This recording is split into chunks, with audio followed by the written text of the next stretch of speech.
Hello and welcome back to Warcraft Daily for today, the 11th of April 2014.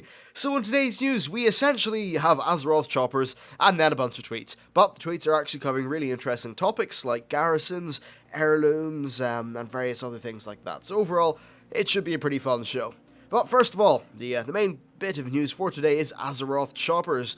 What the bloody hell is Azeroth choppers? You're probably wondering. Well, it's a little bit of an odd partnership.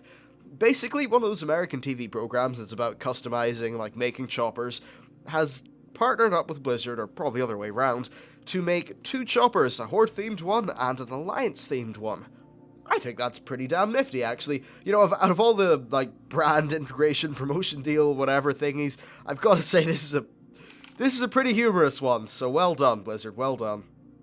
And I really like the idea of it, actually, because it just sort of embraces the fact that, you know, World of Warcraft is, in some, it's got its whimsical parts, and I think this is definitely appealing to that.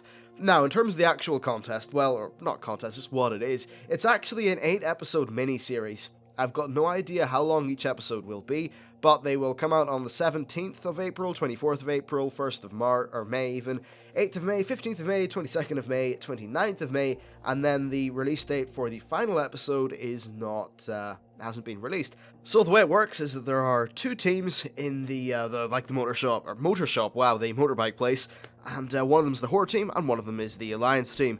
Then there are two Blizzard teams, once again, them being Horde and Alliance. The Alliance team is Chris Metzen, Taryn Gregory, and Monty Kroll, or something like that. Chris Metzen on the Alliance team, he's definitely making up for, I think he might be trying to make up for something there, guys. Then the Horde is Samwise, is it Didier? I think it is. Then Jason Hutchins and Gary Plattner. Basically, it's, I think, the most metal-looking people that Blizzard could scramble, and that's definitely fair enough. It certainly works out for this competition.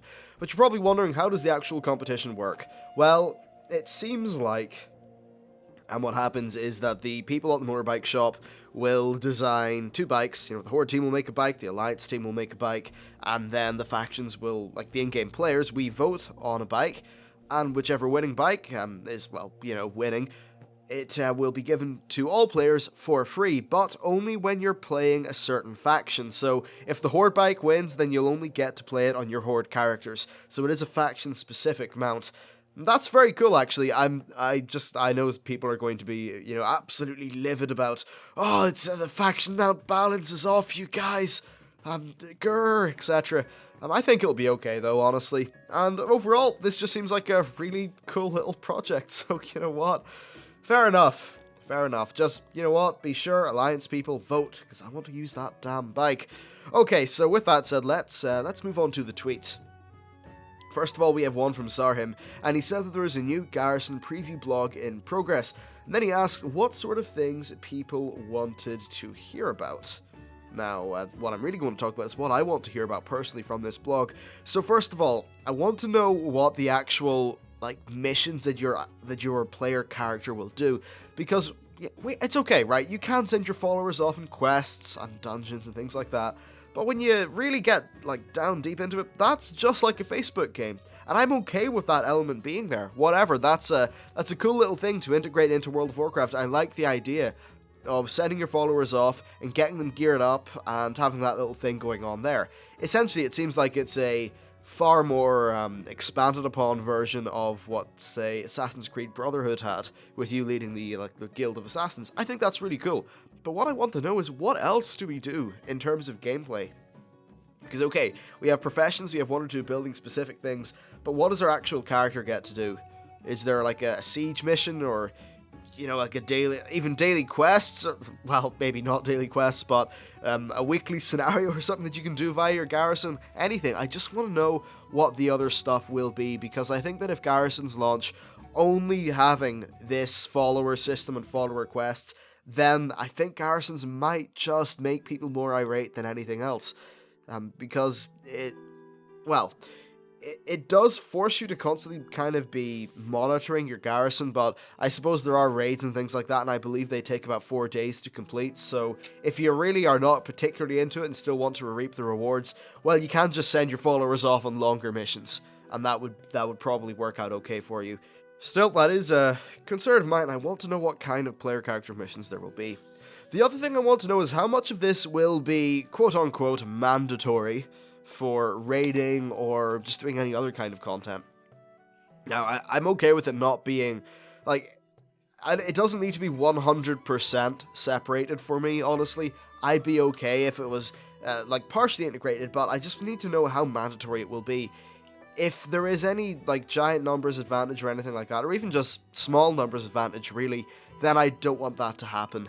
Like, okay, perhaps it'll be an alternate source of gear, it could be, yeah, well, you know, things like that, maybe a support system, some money, things like that, but other than that, I think that's about it. I can't imagine these being too necessary, though, for raiders, because you're not going to be getting, like, tier pieces or anything from your garrison, or at least I'd hope not, that would be a little bit insane. So, the top-end gear is always going to be in raids, so, okay, maybe perhaps for the first, like, 2 weeks of the expansion, garrisons are something that you should really be doing, but honestly, I think people will be doing that anyway, so it's okay. I just mean that if you're like a long-term raider and you're maybe 3 months into your raid progression, do you still need to grind out your garrison every day to get some sort of buff or item or benefit or Warforged seals or whatever? Who knows? Actually, I just reminded myself there, Warforged seals. Yeah, I'm okay with being able to get that sort of item from garrisons, because you'll also be able to get it from various other sources, so it won't be too different to it is today, and I'm happy enough with how it is today. That said, though, I've got so many of those lesser charms on my main character that I don't think I'll ever need to farm them again. I've got like 3,000 or something, so quite a long supply, really. Alright, another thing I want to know is to what degree do we get access to the other in-game professions?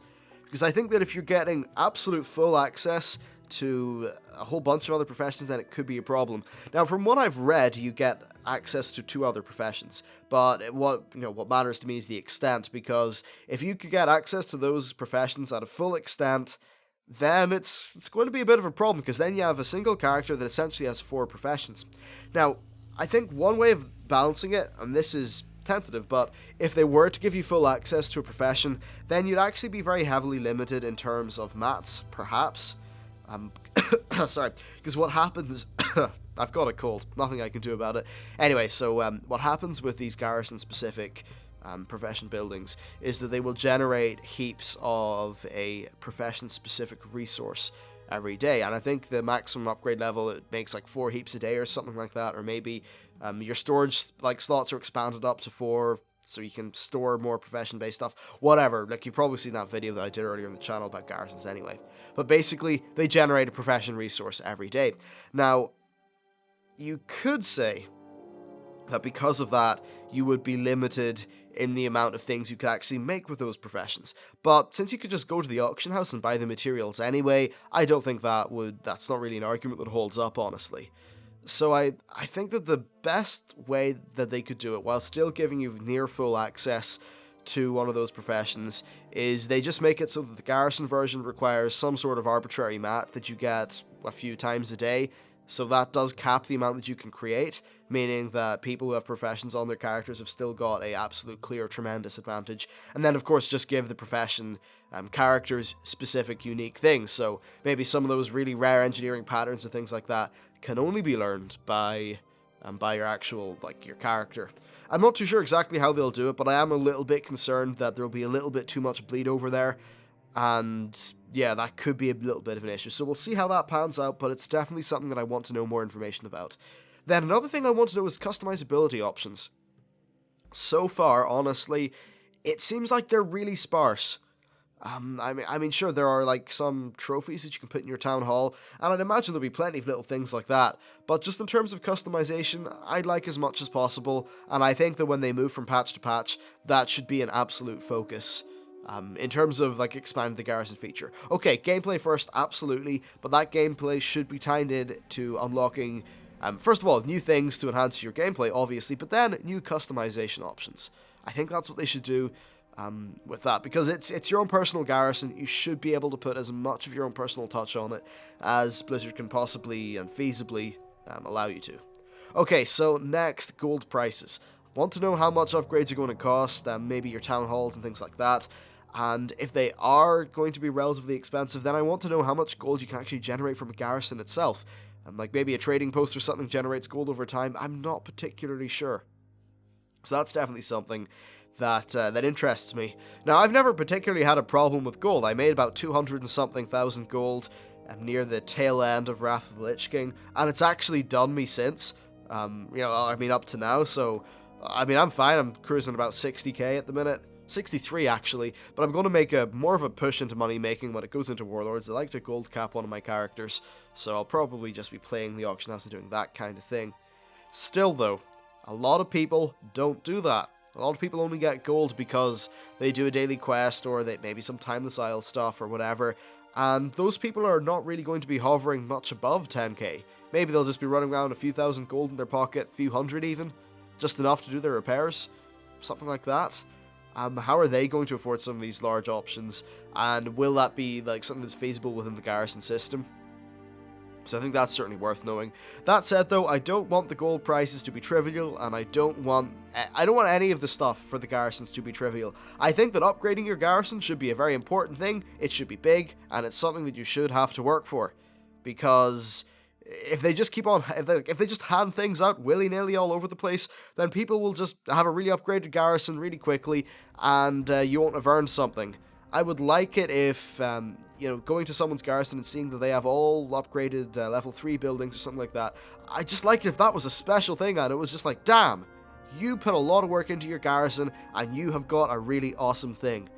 I remember back when epic flying was 5,000 gold, and back when 5,000 gold, at least to me, was a lot of money. I went out, I farmed ore, I mined ore, I farmed moats, I got my flying, and I was really happy. And I didn't mind farming that stuff, because I was working towards a goal. I think mechanics like that are absolutely okay in MMOs. Of course, they absolutely must not be overdone, and there must be multiple ways to get them. That's why, like say, Xiao Hao Rep, that's a bit of a boring farm in a way.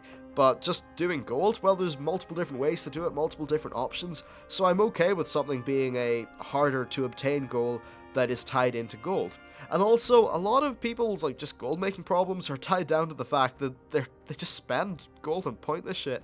Most of the people I know that are gold capped or really are rich in game, they actually don't spend a great deal. For them, it's all about the acquisition of money and the gameplay and just the fun of winning, I suppose. So there's that. Now let's just quickly skim over the other tweets. So Garrosh Heirlooms will not change their primary stat like Warlord's gear will. In Warlords of Draenor, of course, your gear will actually swap its primary stat so that it will work in multiple specs for your character.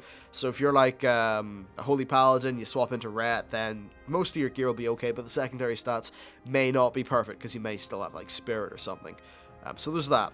Now, they also said that it's unlikely that they will update the Garrosh Heirloom loot table to add new versions that do change their stats, which honestly makes sense to me. They should just leave it the way it is, that's fine, and yeah, whatever, it's cool. You don't want to just ask people to grind up their Garrosh stuff now, and then when 6.0 drops, just put a better version into the game. I don't think that makes much sense.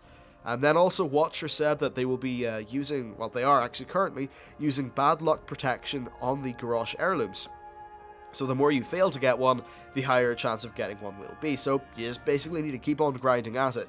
He also said that going into Flex and getting an Heirloom version from Flex will not affect your chances of getting the normal one, so those bad luck protection systems are 100% separate. That's really good to know. Another thing that Watcher said is that Lower Blackrock Spire will remain a level 58 dungeon, and Upper Blackrock Spire is the only one that will be revamped. This, again, makes sense to me. I think the Lower Blackrock Spire is a little bit more open and harder to navigate, which doesn't necessarily fit in with how they are doing dungeons these days. And then we also have a tweet about low-level PvP. Apparently there will be a little bit of an effect, though. Based on how they're changing some things in Warlords. So one of the things that they're doing with abilities is they were just removing all the base damage from abilities, and they're having them work off your weapon damage and things like that. That should be a good bit easier to calculate, and it'll be more readable overall, hopefully. The only thing is that it may have a knock-on effect at low-level PvP. I'm not too sure what that effect will be, how pronounced it will be, or anything like that. I don't think anyone does, because it's not fully been implemented or tested, but there could be an effect. So that's probably good to know. And then finally, Watcher said that they are also going to be doing a blog on how battle reses will work in Warlords of Draenor. So yeah, overall, I think a really solid day of news. I can't wait to see this Garrison preview. I hope they tackle some of those more tough topics because they really are important. And if you are Alliance, when Azeroth Choppers comes around, vote. Vote and win. I want them out. Anyway, that is it for today's show. Thank you very much for watching. If you want, you can check out my Twitter, Patreon, and Twitch.tv streams. And with that, I will see you next time.